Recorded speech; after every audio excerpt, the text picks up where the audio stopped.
ಎಲ್ಲ ನನ್ನ ಆತ್ಮೀಯ ವಿದ್ಯಾರ್ಥಿಗಳಿಗೆ ಪರಿಶ್ರಮ ನವೋದಯ ತರಬೇತಿ ಕೇಂದ್ರಕ್ಕೆ ಆತ್ಮೀಯವಾದಂತಹ ಸ್ವಾಗತ. ವಿದ್ಯಾರ್ಥಿಗಳೇ, ಇವತ್ತು ನಡೆದಿರ್ತಕ್ಕಂತಹ 13 ಡಿಸೆಂಬರ್ 2025ರಂದು ನಡೆದಿರ್ತಕ್ಕಂತಹ ಒಂದು ಪ್ರಶ್ನೆ ಪತ್ರಿಕೆ ಯಾವ ರೀತಿ ಇತ್ತು, ಅದನ್ನ ಯಾವ ರೀತಿ ನಾವು ಬಿಡಿಸಿದೀವಿ ಅನ್ನೋದ್ರ ಬಗ್ಗೆ ಇವತ್ತಿನ ಒಂದು ತರಗತಿಯಲ್ಲಿ ನಾವು ಕೀ ಉತ್ತರಗಳನ್ನ ನೋಡ್ತಾ ಹೋಗೋಣ. ನೀವು ಚೆಕ್ ಮಾಡ್ತಾ ಹೋಗ್ರಿ, ಆಮೇಲೆ ಕಮೆಂಟ್ ಮಾಡ್ತಾ ಹೋಗ್ರಿ.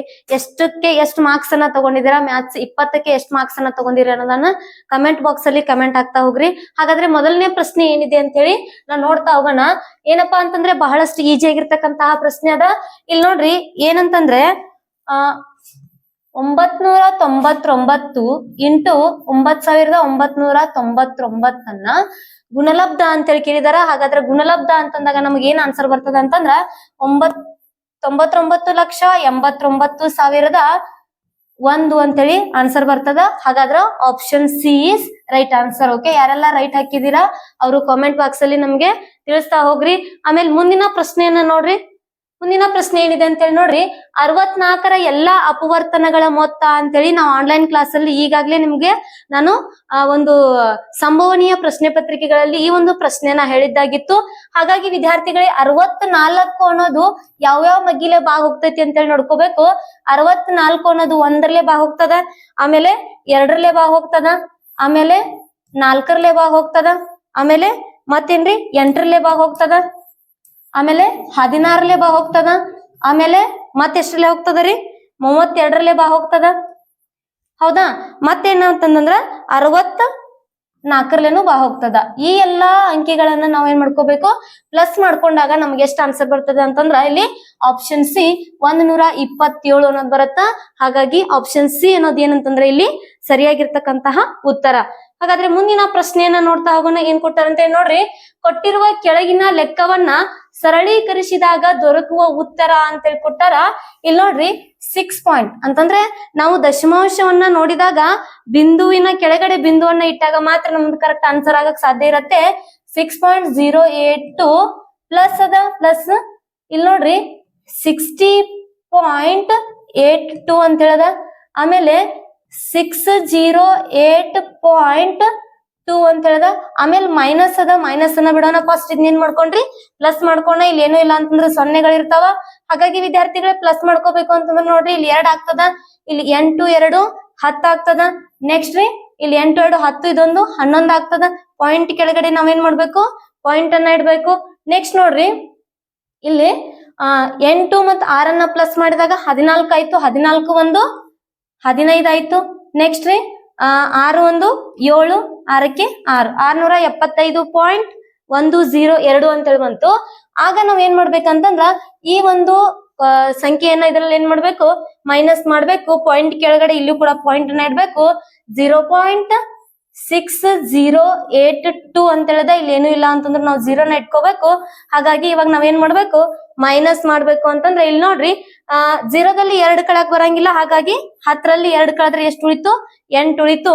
ಆಮೇಲೆ 12ರಲ್ಲಿ 8 ಕಳೆದ್ರೆ 4 ಉಳಿತು, 4ರಲ್ಲಿ 1 ಕಳೆದ್ರೆ 3 ಉಳಿತು.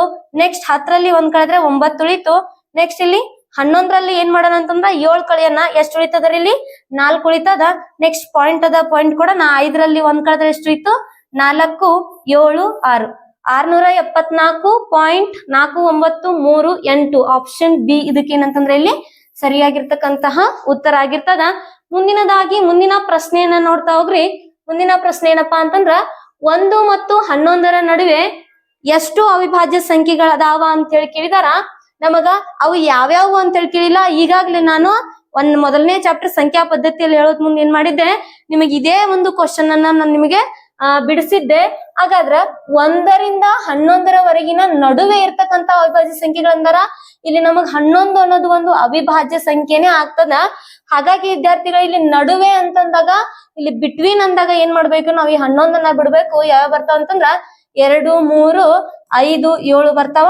ಹಾಗಾದ್ರೆ ಎಷ್ಟು ಸಂಖ್ಯೆ ಅದಾವ್ರಿ, ಇವು 4 ಸಂಖ್ಯೆ ಅದಾವ. ಆಪ್ಷನ್ ಬಿ ಇದಕ್ಕೆ 4 ಅನ್ನೋದು ಏನಂತಂದ್ರ ಸರಿಯಾಗಿರ್ತಕ್ಕಂತಹ ಉತ್ತರ ಆಗ್ತದ. ಆತ್ಮೀಯ ವಿದ್ಯಾರ್ಥಿಗಳು, ಇದು ಸಿ ಸೀರೀಸ್ ಅಲ್ಲಿ ಇರ್ತಕ್ಕಂತಹ ಒಂದು ಪ್ರಶ್ನೆ ಪತ್ರಿಕೆ ಆಗ್ಯದ. ಇನ್ನು ಉಳಿಕೆ ಸೀರೀಸ್ ಅವ್ರ ಏನ್ ಮಾಡ್ರಿ, ಕ್ವಶನ್ ನೋಡ್ತಾ ಆನ್ಸರ್ ಅನ್ನ ಚೆಕ್ ಮಾಡ್ಕೊಳ್ತಾ ಹೋಗ್ರಿ ಅಂತ ಹೇಳ್ತೀನಿ. ನೆಕ್ಸ್ಟ್ ಕ್ವಶನ್ ಅನ್ನ ನೋಡ್ರಿ. ನೆಕ್ಸ್ಟ್ ಕ್ವಶನ್ ಏನ್ ಕೊಟ್ಟಾರ ಅಂತ ಹೇಳಿ, 0.2 ಇಂಟು 0.03 0.2 ಇಂಟು 0.03 3 ಗುಣಲಬ್ಧ ಅಂತ ಹೇಳಿ ಕೇಳಿದಾರ. ಹಾಗಾದ್ರೆ ವಿದ್ಯಾರ್ಥಿಗಳಿಗೆ ಇಲ್ಲಿ ಗುಣಲಬ್ಧ ಅಂದಾಗ ನಾವು ಬಹಳಷ್ಟು ಈಸಿಯಾಗಿ ನೋಡ್ಕೋಬೇಕು. 2 3 6 ಇಲ್ಲಿ 3 ಸೊನ್ನೆಗಳದಾವ, ನಾವು 3 ಸೊನ್ನೆಗಳನ್ನ ಇಟ್ಕೊಂಡ್ಬಿಡೋಣ. ಇಲ್ಲಿ ಎಷ್ಟು ಸಂಖ್ಯೆ ಬಿಟ್ ಪಾಯಿಂಟ್ ಅದರಿ? 3 ಸಂಖ್ಯೆ ಬಿಟ್ ಪಾಯಿಂಟ್ ಅದ. 1 2 3 ಸಂಖ್ಯೆ ಬಿಟ್ ಪಾಯಿಂಟ್ ಅದ. ಹಾಗಾಗಿ ನಾನು 3 ಸಂಖ್ಯೆ ಬಿಟ್ ಪಾಯಿಂಟ್ ಕೊಟ್ಟಿದ್ದೀನಿ. ಆನ್ಸರ್ ಏನಾಗ್ತದ ನೋಡ್ರಿ, option A is right answer. 0.006 ಅನ್ನೋದು ಏನಂತಂದ್ರೆ ಇಲ್ಲಿ ಸರಿಯಾಗಿರ್ತಕ್ಕಂತಹ ಉತ್ತರ ಆಗ್ಯದ. ಹಾಗಾದ್ರ ವಿದ್ಯಾರ್ಥಿಗಳ ಮುಂದಿನ ಪ್ರಶ್ನೆಯನ್ನ ನೋಡ್ರಿ. 20 ಮತ್ತು 30ಗಳ ನಡುವಿನ ಮಹತ್ತಮ ಸಾಮಾನ್ಯ ಅಪವರ್ತನ ಅಂತ ಕೇಳಿದಾಗ ಇಲ್ಲಿ ನಾವು ಮಸವನ್ನ ಮಾಡ್ಬೇಕು. 20 ಮತ್ತು 30ರ ಮಸವನ್ನ ಮಾಡಿದಾಗ ನೋಡ್ರಿ, ಈ ಎರಡೂ ಸಂಖ್ಯೆಗಳು ಒಂದೇ ಮಗೆಯಿಂದ ಭಾಗ ಹೋಗ್ಬೇಕು. 2ರಿಂದನೂ ಹೋಗ್ತಾವ, 10ರಿಂದನೂ ಹೋಗ್ತಾವ, 5ರಿಂದನೂ ಹೋಗ್ತಾವ. ನಾವ್ ಏನ್ ಮಾಡೋಣ ಅಂತಂದ್ರೆ ಡೈರೆಕ್ಟ್ 10ರಿಂದನ ಹೋಗ್ಸೋಣ. ಇಲ್ಲಿ ನೋಡ್ರಿ, 10 2 20, 10 3 30. ಹಾಗಾಗಿ 3 ಮತ್ತು 2 ಒಂದೇ ಮಗ್ಗಿಯಿಂದ ಭಾಗ ಹೋಗಂಗಿಲ್ಲ. ನಾವ್ ಇಲ್ಲಿಗೆ ಮಾಸವನ್ನ ಬಿಟ್ಬಿಡ್ಬೇಕು. ಹಾಗಾದ್ರೆ ನಮ್ಮ ಆನ್ಸರ್ ಎಷ್ಟ್ರಿ? 10. ಆಪ್ಷನ್ ಸಿ ಅಂತೇಳಿ ಆಗ್ತದ. ಯಾರ್ಯಾರೆಲ್ಲ ಕರೆಕ್ಟ್ ಆಗಿರ್ತಕ್ಕಂತಹ ಉತ್ತರವನ್ನ ಹಾಕಿದೀರಾ ಅವರು ಕಮೆಂಟ್ ಬಾಕ್ಸ್ ಮೂಲಕ ನಮಗ್ ತಿಳಿಸ್ತಾ ಹೋಗ್ರಿ. ನೆಕ್ಸ್ಟ್ ನೋಡ್ರಿ, 0.238 ರ ಭಿನ್ನ ರಾಶಿಯ ರೂಪವು ಇದಾಗಿರುತ್ತದೆ ಅಂತ ಹೇಳಿ ಕೇಳಿದಾರ. ಹಾಗಾದ್ರೆ ವಿದ್ಯಾರ್ಥಿಗಳಲ್ಲಿ 238 ಡಿವೈಡೆಡ್ ಬೈ 3 ಸಂಖ್ಯೆ ಬಿಟ್ ಪಾಯಿಂಟ್ ಅದ ಅಂದ್ರೆ ಇಲ್ಲಿ 3 ಸೊನ್ನೆಗಳನ್ನ ನಾವು ಕೆಳಗಡೆ ಕೊಡ್ತೀವಿ. ಇದು ಆಪ್ಷನ್ ಅಲ್ಲಿ ಇಲ್ಲ. ಆಪ್ಷನ್ ಅಲ್ಲಿ ಇಲ್ಲ ಅಂದ ತಕ್ಷಣ ನಾವ್ ಏನ್ ಮಾಡ್ಬೇಕು, ಇದನ್ನ ಸಂಕ್ಷಿಪ್ತವಾಗಿ ಉತ್ತರವನ್ನ ತರಬೇಕು. 2 5 2 0 0. ಹೌದಾ? ಕೆಳಗಡೆ ಏನ್ ಬಂತು? 2ರಲ್ಲೇ ಕಟ್ತಾ ಹೊಡ್ದಾಗ 500 ಬಂತು. ನೆಕ್ಸ್ಟ್ ಇಲ್ಲಿ ನೋಡ್ರಿ, 2 1 1 ಉಳಿತು, 2 9. ಹೀಗಾಗಿ ಇದೇನೈತೆ ಅಂತಂದ್ರ ನಮಗ ಆನ್ಸರ್ ಐತಿ. 119 ಡಿವೈಡೆಡ್ ಬೈ 500 ಅನ್ನೋದ್ ಏನೈತೆ ಅಂತಂದ್ರ ನಮಗ ಸರಿಯಾಗಿರ್ತಕ್ಕಂತಹ ಉತ್ತರ ಯಾವ್ದ್ರಿ?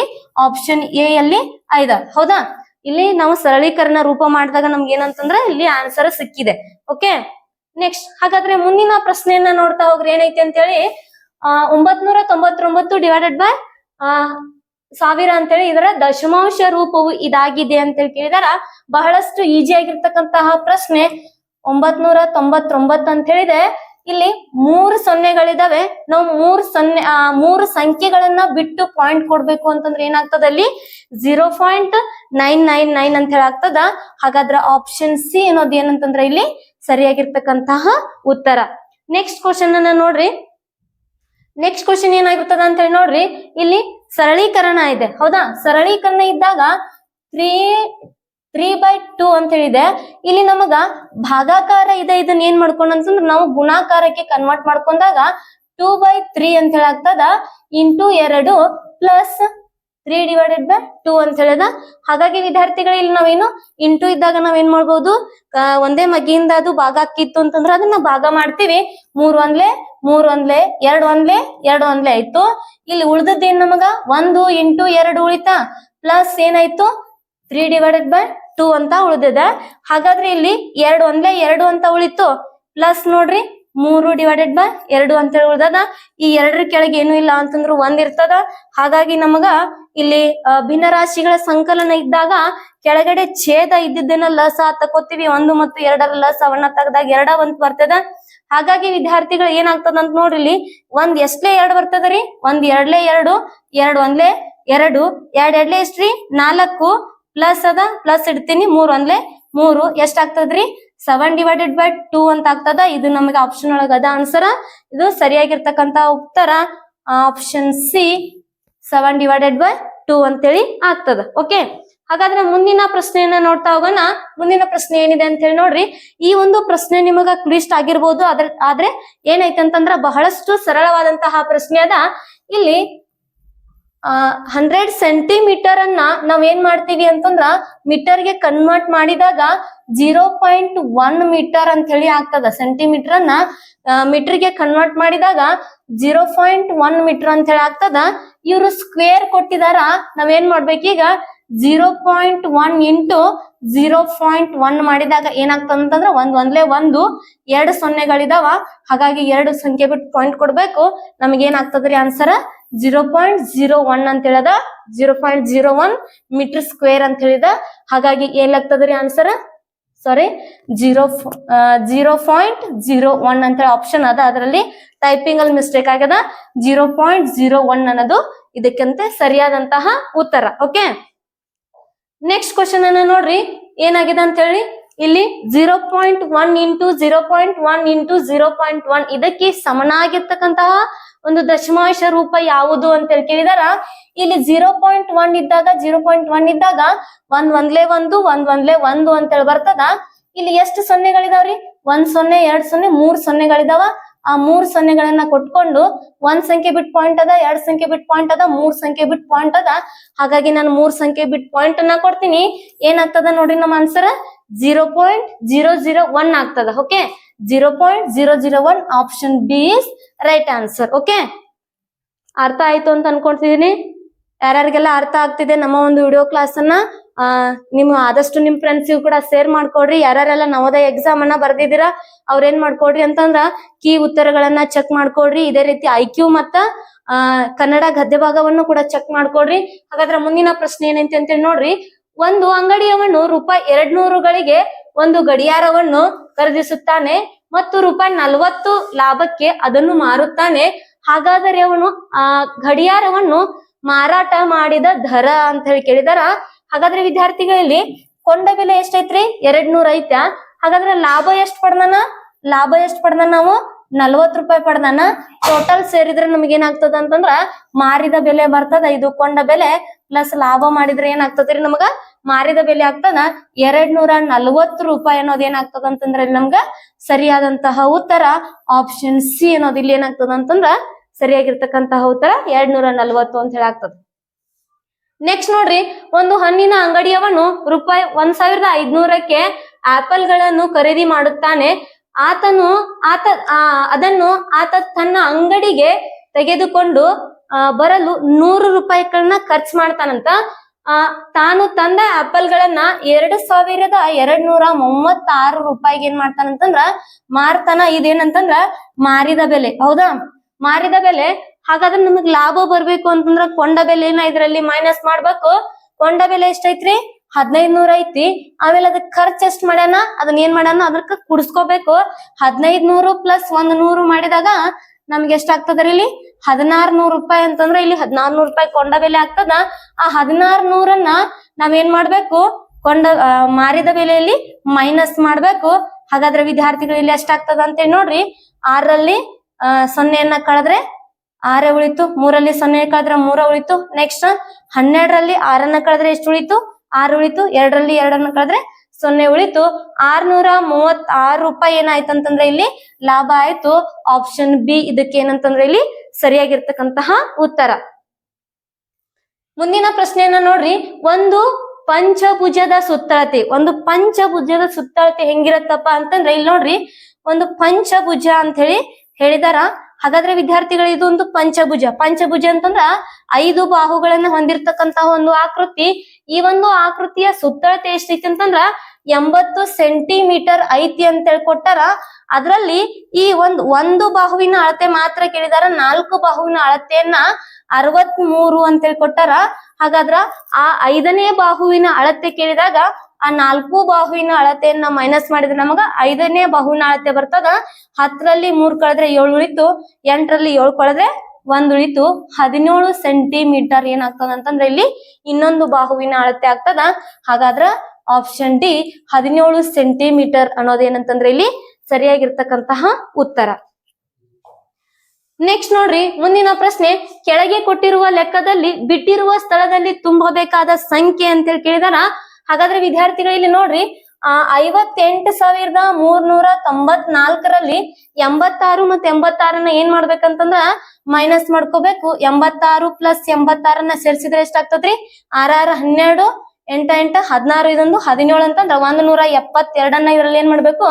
ಮೈನಸ್ ಮಾಡ್ಬೇಕು. 172ನ್ನ ಮೈನಸ್ ಮಾಡ್ಬೇಕು. 4ರಲ್ಲಿ 2 ಕಳೆದ್ರೆ 2 ಉಳಿತು. 9ರಲ್ಲಿ 7 ಕಳೆದ್ರೆ 2 ಉಳಿತು.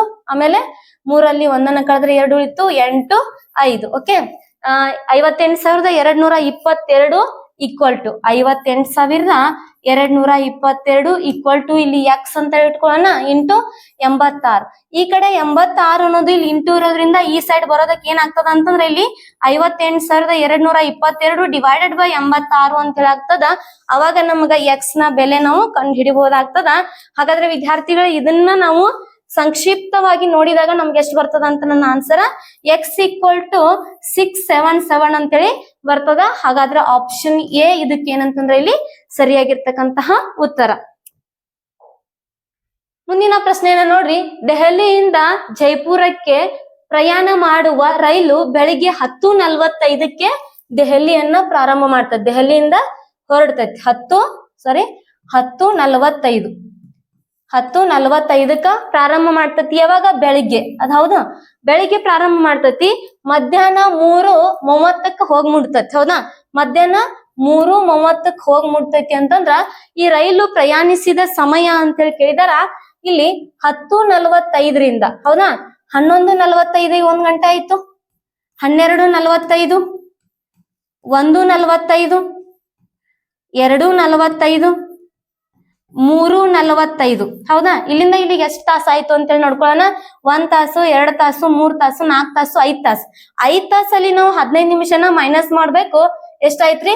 4 ಗಂಟೆ 45 ನಿಮಿಷ. ಯಾಕ್ರಿ ನಾನು 15 ನಿಮಿಷ ಮೈನಸ್ ಮಾಡಿದೆ ಅಂತಂದ್ರ ಇಲ್ಲಿ 30 ನಿಮಿಷ ಅಷ್ಟೈತಿ, ಇಲ್ಲಿ ನನ್ 45 ನಿಮಿಷ ಬಂದೈತಿ. ಹಾಗಾಗಿ ಅದ್ರಲ್ಲಿ ನಾನು 15 ನಿಮಿಷ ಮೈನಸ್ ಮಾಡಿದೀನಿ. 4 ಗಂಟೆ 45 ನಿಮಿಷ. ಆಪ್ಷನ್ ಬಿ ಏನಾಗ್ತದ ಅಂತಂದ್ರೆ ಇಲ್ಲಿ ಸರಿಯಾಗಿರ್ತಕ್ಕಂತಹ ಉತ್ತರ. ಮುಂದಿನ ಪ್ರಶ್ನೆಯನ್ನ ನೋಡ್ರಿ, ಒಂದು ಪೆಟ್ಟಿಗೆಯಲ್ಲಿ 500 ಮೊಟ್ಟೆಗಳು ಇದ್ದವು. ಅವುಗಳಲ್ಲಿ 25ನೇ ಮೂರರಷ್ಟು ಏನಾಗ್ಯಾವ ಅಂತಂದ್ರ ಟೋಟಲ್ ಎಷ್ಟು ಮೊಟ್ಟೆಗಳಿದಾವ್ರಿ? 500 ಮೊಟ್ಟೆಗಳದಾವ. ಅದ್ರಲ್ಲಿ 25ನೇ ಮೂರರಷ್ಟು ಏನಾಗ್ಯದ ಅಂತಂದ್ರ ಒಡೆದು ಹೋಗ್ಯಾವ. ಹಾಗಾದ್ರೆ ಎಷ್ಟು ಒಡೆದು ಹೋಗಿರ್ತಕ್ಕಂತಹ ಮೊಟ್ಟೆಗಳು ಎಷ್ಟು ಅಂತೇಳಿ ನಾವು ನೋಡ್ಕೋಬೇಕು. 25 ಒಂದ್ಲೆ, 25 ಎರಡ್ಲೆ 0, 23ಲೆ 60. ಎಷ್ಟು ಒಡೆದು ಹೋಗ್ಯಾವ್ರಿ? 60 ಮೊಟ್ಟೆಗಳು ಒಡೆದು ಹೋಗಿವೆ. ಇದ್ರಲ್ಲಿನ ಏನ್ ಮಾಡ್ಯಾರ ಅಂತಂದ್ರ 5ನೇ ಒಂದರಷ್ಟನ್ನು ಅತಿಥಿಗಳಿಗೆ ನೀಡಲಾಯಿತು ಅಂತೇಳಿ ಕೊಟ್ಟಾರ. ಇಲ್ಲಿ 500ರಲ್ಲಿ ನಾವೇನ್ ಮಾಡ್ಬೇಕು ಅಂತಂದ್ರ 5ನೇ ಒಂದರಷ್ಟು ಏನ್ ಮಾಡ್ಯಾರ ಅಂತಂದ್ರ ಅತಿಥಿಗಳಿಗೆ ನೀಡ್ಯಾರ. 5 ಒಂದ್ಲೆ 0, 0. ಹಾಗಾದ್ರ 100 ಮೊಟ್ಟೆಗಳನ್ನ ಅತಿಥಿಗಳಿಗೆ ನೀಡ್ಯಾರ. ಇಲ್ಲಿ ನಮಗ್ ಒಟ್ಟು ಮೊಟ್ಟೆಗಳು ಎಷ್ಟದಾವ್ರಿ? 500 ಅದಾವ. ಅದ್ರಲ್ಲಿ ಇನ್ನ ನಮಗ ಬಳಸೋದಕ್ಕೆ ಉಳಿದಂತಹ ಮೊಟ್ಟೆಗಳನ್ನ ಅಂತ ಕೇಳಿದಾರ. ಈ 100 + 60 ಮಾಡಿದ್ರೆ 160 ಆಯ್ತು. ಈ 160 ಇದ್ರಲ್ಲಿ ಮೈನಸ್ ಮಾಡಿದ್ರೆ ನಮಗೆ ಎಷ್ಟು ಅಂತ ಹೇಳಿ ಆನ್ಸರ್ ಗೊತ್ತಾಗ್ತದ. 0, 10ರಲ್ಲಿ 6 ಕಳೆದ್ರೆ 4, 5ರಲ್ಲಿ 2 ಕಳೆದ್ರೆ 3, 340 ಮೊಟ್ಟೆಗಳು ನಮ್ಗೆ ಉಳ್ದಾವ. ಆಪ್ಷನ್ ಸಿ ಇದಕ್ಕೆ ಏನಂತಂದ್ರೆ ಇಲ್ಲಿ ಸರಿಯಾಗಿರ್ತಕ್ಕಂತಹ ಉತ್ತರ. ಮುಂದಿನ ಪ್ರಶ್ನೆಯನ್ನ ನೋಡ್ರಿ, ಭಾರ್ ಗ್ರಾಫನ್ನ ಕೊಟ್ಟಾರ. ಎಲ್ಲಾ ವಿದ್ಯಾರ್ಥಿಗಳು ಇಲ್ಲೊಂದು ಕನ್ಫ್ಯೂಷನ್ ಅನ್ನ ಮಾಡ್ಕೊಂಡಿದ್ದೀರಾ. ಹಾಗಾಗಿ ಇದು ಬಹಳಷ್ಟು ಈಜಿ ಆಗಿರ್ತಕ್ಕಂತಹ ಪ್ರಶ್ನೆ ಅದ. 115 ಕುಟುಂಬಗಳ ಒಂದು ಸಮೀಕ್ಷೆಯಲ್ಲಿ ಪ್ರತಿ ಕುಟುಂಬದಲ್ಲಿನ ಮಕ್ಕಳ ಸಂಖ್ಯೆಗಳನ್ನ ದಾಖಲಿಸಿಕೊಂಡು ದೊರಕಿದ ದತ್ತಾಂಶವನ್ನು ಸ್ತಂಭ ನಕ್ಷೆಯ ಮೂಲಕ ಚಿತ್ರಿಸಲಾಗಿದೆ. ಭಾರ್ ಗ್ರಾಫ್ ನಲ್ಲಿ ತಿಳಿಸಿರುವಂತೆ ಮಕ್ಕಳಿಲ್ಲದ ಅಂತೇಳಿ ಕೇಳಿದಾರ. ಹೌದಾ? ಮಕ್ಕಳಿಲ್ಲದ ಕುಟುಂಬಗಳ ಸಂಖ್ಯೆ ಅಂತೇಳಿ ಕೇಳಿದಾರ. ನಮಗಿಲ್ಲಿ ಮಕ್ಕಳ ಸಂಖ್ಯೆಯನ್ನು ಕೊಟ್ಟಾರ, ಕುಟುಂಬಗಳ ಸಂಖ್ಯೆಯನ್ನು ಕೊಟ್ಟಾರ. ಹಾಗಾಗಿ ನಮಗ 5 ಮಕ್ಕಳನ್ನ ಹೊಂದಿರತಕ್ಕಂತಹ ಕುಟುಂಬಗಳ ಸಂಖ್ಯೆ ಎಷ್ಟೈತ್ರಿ? ಇಲ್ಲಿ 4 ಮಕ್ಕಳನ್ನ ಹೊಂದಿರತಕ್ಕಂತಹ ಕುಟುಂಬಗಳ ಸಂಖ್ಯೆ ಎಷ್ಟೈತಿ? 5 ಅಂತ ಹೇಳಿದೆ. ಹಾಗಾದ್ರೆ ನೆಕ್ಸ್ಟ್ ರೀ, ಇಲ್ಲಿ 20 ಮಕ್ಕಳನ್ನ ಹೊಂದಿರತಕ್ಕಂತಹ ಕುಟುಂಬ ಎಷ್ಟೈತ್ರಿ? ಇಲ್ಲಿ 20 ಕುಟುಂಬಗಳದಾವ. 1 ಮಕ್ಕಳನ್ನ ಹೊಂದಿರತಕ್ಕಂತಹ ಕುಟುಂಬಗಳು ಎಷ್ಟದಾವ್ರಿ? 20 ಅದಾವ. ಆಮೇಲೆ ಇಲ್ಲಿ 2 ಮಕ್ಕಳನ್ನ ಹೊಂದಿರತಕ್ಕಂತಹ ಕುಟುಂಬಗಳು ಎಷ್ಟದಾವ್ರಿ? 30 ಕುಟುಂಬಗಳದಾವ. ನೆಕ್ಸ್ಟ್ ಇಲ್ಲಿ 3 ಮಕ್ಕಳನ್ನ ಹೊಂದಿರತಕ್ಕಂತಹ ಕುಟುಂಬಗಳು ಎಷ್ಟದಾವ್ರಿ? 35 ಅದಾವ. ಹಾಗಾದ್ರ ಇವನ್ನೆಲ್ಲಾ ಕೂಡಿಸ್ಕೊಳ್ಳೋಣ. ಈಗ 5, 5, 10 ಆಗ್ತದ. ನೆಕ್ಸ್ಟ್ ಎಟ್ರಿ? 6, 7, 8, 9 90 ಕುಟುಂಬಗಳು ಮಕ್ಕಳನ್ನ ಹೊಂದಿದಾವ. ಹಾಗಾದ್ರ ಟೋಟಲ್ ಕುಟುಂಬಗಳು ಎಷ್ಟ್ರಿ? ನಮಗ 115. 115ರಲ್ಲಿ 90 ಮೈನಸ್ ಮಾಡ್ಬೇಕು. 5, 11ರಲ್ಲಿ 9 ಕಳೆದ್ರೆ 2, 0. 25 ಅನ್ನೋದು ಏನಂತಂದ್ರೆ ನಮಗ ಸರಿಯಾದಂತಹ ಉತ್ತರ. Option C is right answer. Okay, ಕೊನೆಯದಾಗಿರ್ತಕ್ಕಂತಹ ಪ್ರಶ್ನೆಗಳನ್ನ ನೋಡ್ರಿ ಏನ್ ಕೊಡ್ತಾರ ಅಂತ ಹೇಳಿ. ಒಂದು ಆಯತದ ಎಲ್ಲಾ ಒಳಕೋನಗಳ ಮೊತ್ತವು ಇದಕ್ಕೆ ಸಮ ಆಗಿರ್ತದ ಅಂತ ಹೇಳಿದಾರ. ನಾನು ಆನ್ಲೈನ್ ಕ್ಲಾಸ್ ಅಲ್ಲಿ ಕೂಡ ನಿಮಗೆ ಹೇಳಿದ್ದೆ. ಎಷ್ಟ್ ನೋಡ್ರಿ, ಇಲ್ಲಿ ಒಂದು ಆಯತ ಕೋನ ಇಲ್ಲಿ ಏನಾಗಿರ್ತದ ಅಂತಂದ್ರ ಲಂಬ ಕೋನವನ್ನ ಹೊಂದಿರ್ತದ. 90 ಡಿಗ್ರಿ ಇರ್ತದ. ಇಲ್ಲೂ 90 ಡಿಗ್ರಿ ಇರ್ತದ. ಇಲ್ಲೂ 90 ಡಿಗ್ರಿಯನ್ನ ಹೊಂದಿರ್ತದ. ಆಮೇಲೆ ಇಲ್ಲೂ 90 ಡಿಗ್ರಿಯನ್ನ ಹೊಂದಿರ್ತದ. 90, 90, 90 ಅನ್ನ ಸೇರಿಸಿದಾಗ ಎಷ್ಟಾಗ್ತದ ಅಂತಂದ್ರ ನಮಗ 360 ಡಿಗ್ರಿಯನ್ನ ಇದು ಒಳಕೋನಗಳ ಮೊತ್ತ, ಆಯತದ ಒಳಕೋನಗಳ ಮೊತ್ತ ಎಷ್ಟಾಗಿರ್ತದ ಅಂತಂದ್ರ ಇಲ್ಲಿ 360 ಅಂತ ಹೇಳಾಗಿರ್ತದ. ಆಪ್ಷನ್ ಎ ಏನಂತಂದ್ರೆ ಇಲ್ಲಿ ಸರಿಯಾಗಿರ್ತಕ್ಕಂತಹ ಉತ್ತರ. ನೆಕ್ಸ್ಟ್ ನೋಡ್ರಿ, ಒಂದು ಸಂಪೂರ್ಣ ಕೋನವು ಇದಕ್ಕೆ ಸಮನಾಗಿರುತ್ತದೆ ಅಂತ ಹೇಳಿದಾರ. ಸಂಪೂರ್ಣ ಕೋನ ಅಥವಾ ಪೂರ್ಣ ಕೋನ ಅಂತೇಳಿ ಕರಿತೀವಿ ನಾವು. ಒಂದು ಸಂಪೂರ್ಣ ಕೋನ ಇರ್ತದ, ಇದು ಯಾವ್ದಕ್ ಸಮ ಆಗೈತಿ ಅಂತ ಹೇಳಿ ಕೇಳಿದಾರ. ಹಾಗಾದ್ರೆ ನಮಗ ಸಮಕೋನಗಳು ಅಂದ್ರೆ ರೈಟ್ ಆಂಗಲ್ ಅಂತ ಹೇಳಿ ಕರಿತೀವಿ. ಇಲ್ಲಿ 1 ಸಮಕೋನ, 2 ಸಮಕೋನ, 3 ಸಮಕೋನ, 4 ಸಮಕೋನ ಅಂತ ಹೇಳಿದಾರ. ಇಲ್ಲಿ ಏನಾಗ್ತದ ಅಂತಂದ್ರ ನಮಗ 4 ಸಮಕೋನಗಳಿಗೆ ಏನಾಗಿರ್ತದ ಅಂತಂದ್ರ ಇದು ಒಂದು ಸಂಪೂರ್ಣ ಕೋನ ಸಮ ಆಗಿರ್ತದ. ಹಾಗಾಗಿ ಆಪ್ಷನ್ ಡಿ ಏನಂತಂದ್ರ ಇಲ್ಲಿ ಸರಿಯಾಗಿರ್ತಕ್ಕಂತಹ ಉತ್ತರ. ಇಲ್ಲಿವರೆಗೂ ನೀವ್ ಏನ್ ಮಾಡಿದ್ರಿ ಅಂತಂದ್ರ ಗಣಿತದ ಕೀ ಉತ್ತರಗಳನ್ನೆಲ್ಲಾನು ಚೆಕ್ ಮಾಡ್ಕೊಂಡಿದ್ದೀರಾ. ಹಾಗಾಗಿ ಯಾರ್ಯಾರಿಗೆ ಎಷ್ಟೆಷ್ಟು ಅಂಕಗಳು ಬಂದಾವ ಅಂತ ಹೇಳಿ ನೀವೇನ್ ಮಾಡ್ರಿ, ಕಮೆಂಟ್ ಬಾಕ್ಸ್ ಅಲ್ಲಿ ನಮಗ್ ತಿಳಿಸ್ತಾ ಹೋಗ್ರಿ. ನಮ್ಮ ಆನ್ಲೈನ್ ಕ್ಲಾಸ್ ಇಂದ ನಿಮ್ಗೆ ಎಷ್ಟು ಯೂಸ್ ಆಗಿದೆ ಅಲ್ಲ, ಮುಂದೆ ಬರ್ತಕ್ಕಂತಹ ಪರೀಕ್ಷೆಗಳಿಗೂ ಕೂಡ ನಾವೇನ್ ಮಾಡ್ತಿರ್ತೀವಿ, ಉಚಿತವಾಗಿ ಆನ್ಲೈನ್ ಕ್ಲಾಸ್ ಗಳನ್ನ ಕೊಡ್ತಾ ಇರ್ತೀವಿ. ಅವುಗಳನ್ನ ನೀವು ನೋಡಿ ಮುಂದಿನ ಒಂದು ಪರೀಕ್ಷೆಗೆ ನೀವು ಸದುಪಯೋಗವನ್ನ ಪಡ್ಕೊಡ್ರಿ ಅಂತ ಹೇಳ್ತಾ ಇವತ್ತಿನ ಕ್ಲಾಸ್ ಅನ್ನ ಮುಗಿಸ್ತಾ ಇದ್ದೀನಿ. ಧನ್ಯವಾದಗಳು.